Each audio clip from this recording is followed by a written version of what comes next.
Audi Q5 DPF filtra izņemšana. Šitiek vajag izjaut, lai viņu varētu izņemt ārā.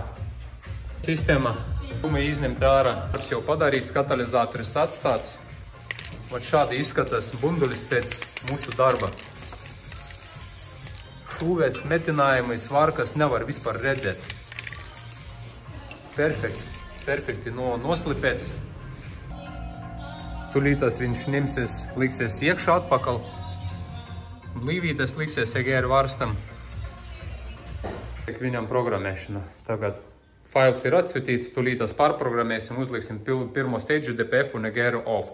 Nu, protams, vēl man paralēli darbiņš. Šāds bloks daboja. Izskatās bēdīgi, ja šitā pakustināja viss tur grab. Vēl sadarbībās partneris atvēda šādu bloku DCM 3.7 AP ekoloģija off.